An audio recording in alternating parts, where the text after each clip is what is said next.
Alright, we are going to continue with creating and maintaining social enterprises lecture 3. Our focus is on sales, marketing and branding, local structure, the business plan, looking after yourself, sales, marketing and branding. By now, if you have a good sense of your mission, of what activities you want to do, and of the market you are operating in, you are in a good place to think about how you communicate this to others. Depending on what activities you are planning to undertake, you may be trying to reach different types of people with your marketing. It is useful to think about your unique selling propositions. What are you offering that others aren't? How does what you are offering compare to other organizations, different audiences? You may want to reach the potential users of your service, but also potential supporters. Channels of communication. Where are people going to find out about you and how? All of these can also fit into the development of a brand or identity for your organization. You may have already thought of a name, but a brand isn't just about a logo on your website, but about the mission and values of the organization. Think about how the name and brand will come across to others. Is it professional, understandable, clear, different? For example, furniture recycling decided that its USP was its um, combination of waste reduction, reduced price furniture, and giving people jobs in the local area. Their name was clear on the environmental aspect, so they added a key message to their marketing to furniture recycling, creating opportunity for local people.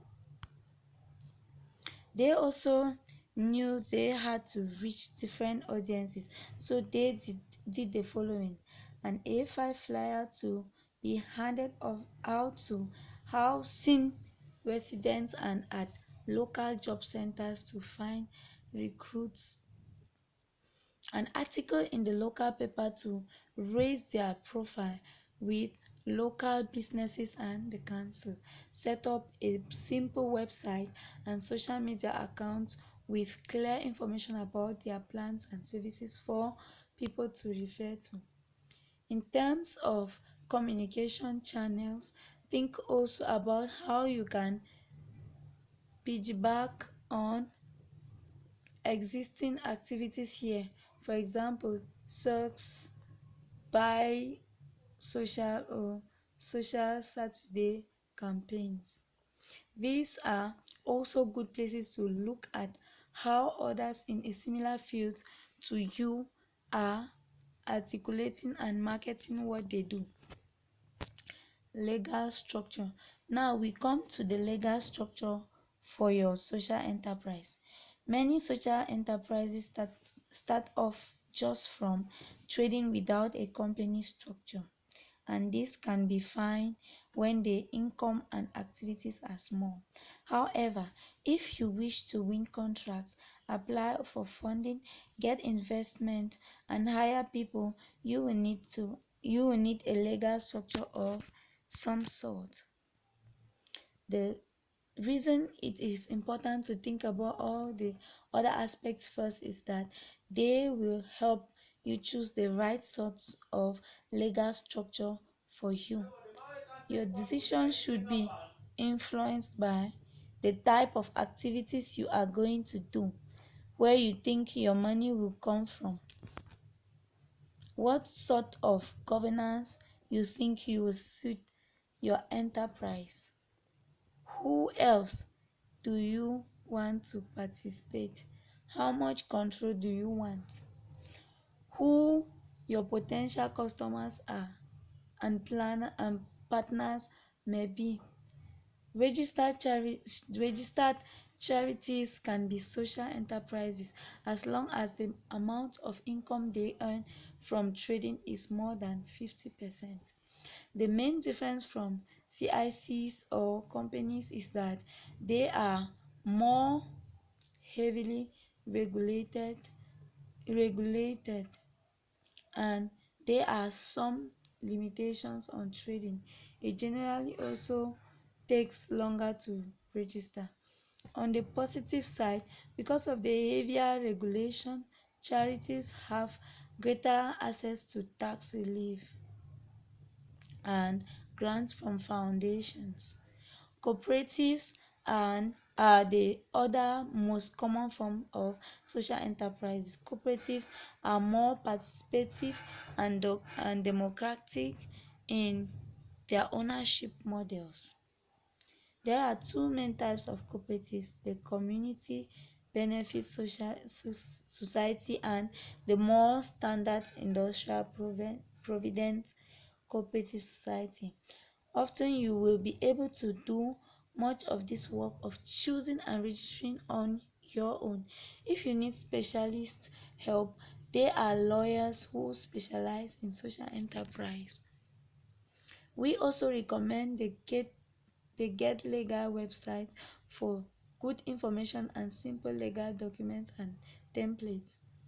As you can see from the information, there is no one place that says you are a social enterprise and regulates that joining an organization like Social Enterprise Cameroon is one way to demonstrate that you meet the criteria, and another is by the legal structure you choose, and your own communications may choose to do both.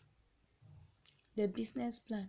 A business plan can be useful as a way of bringing all the things into one place for you, your team, and everyone who might be involved in the organization. Especially when you are starting up, it really doesn't need to be very long. It is only useful if it is helping you to do what you want to do. It is often a good way of clarifying your ideas and making sure you've covered all the key areas outlined above, although things will change very rapidly in the early days of any organization. It is much more important to test out your ideas and plans with potential customers and users than to spend hours on a piece of paper which might go out of date very quickly.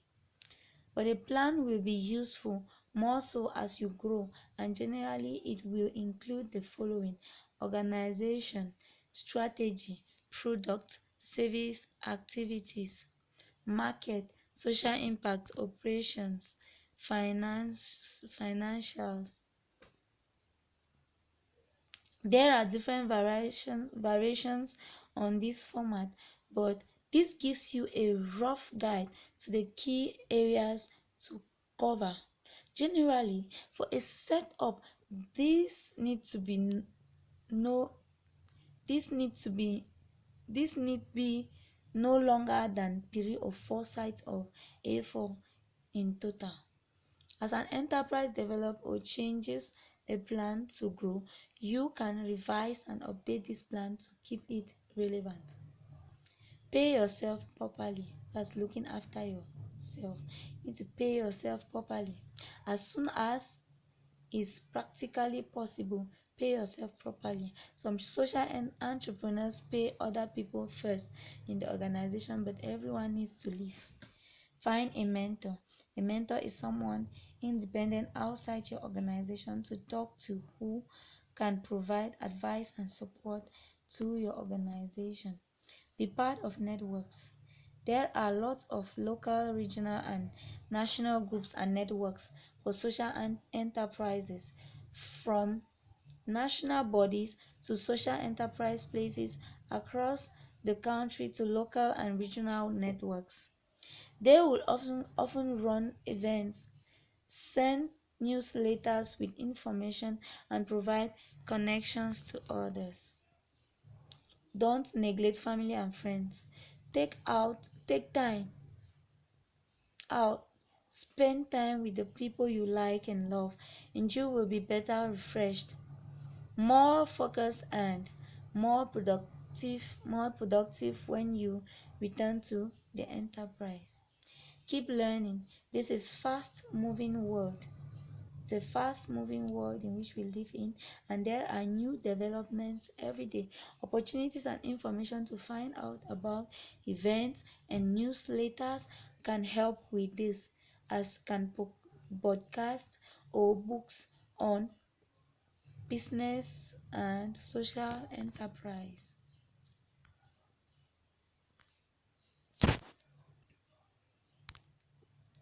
Alright, thank you for following us to the end.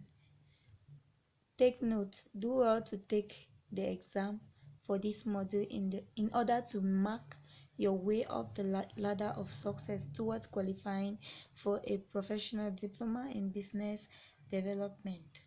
Stay tuned to other modules. God bless you.